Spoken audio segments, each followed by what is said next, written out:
तब दीन दीन धर्म और अर्थ का थोड़ा थोड़ा ह्रास तथा क्षय होने के कारण संसार का क्षय हो जाएगा। इस समय अर्थ ही कुलीनता का हेतु होगा, बल ही संपूर्ण धर्म का हेतु होगा,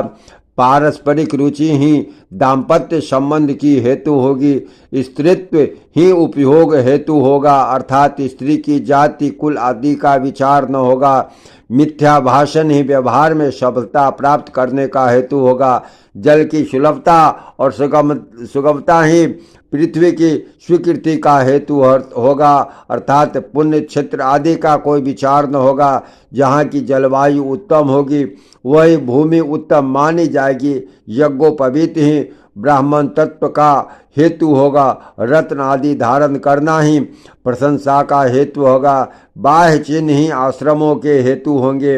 अन्याय ही आजीविका का हेतु होगा, दुर्बलता ही बेकारी का हेतु होगा, निर्भयता पूर्वक धृष्टता के साथ बोलना ही पांडित्य का हेतु होगा, साधन का हेतु निर्धनता ही साधित्व का हेतु होगा, स्नान ही साधन का हेतु होगा, दान ही धर्म का हेतु होगा, स्वीकार कर लेना ही विवाह का हेतु होगा, अर्थात संस्कार आदि की उपेक्षा न कर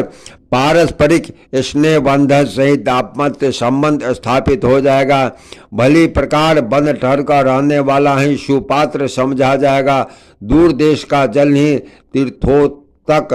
तत्व का हेतु होगा, छद्म वेश धारणी गौरव का कारण होगा। इस प्रकार पृथ्वी मंडल में विविध दोषों के फैल जाने से सभी वर्णों में जो बलवान होगा वही राजा बन बैठेगा। जय जय श्री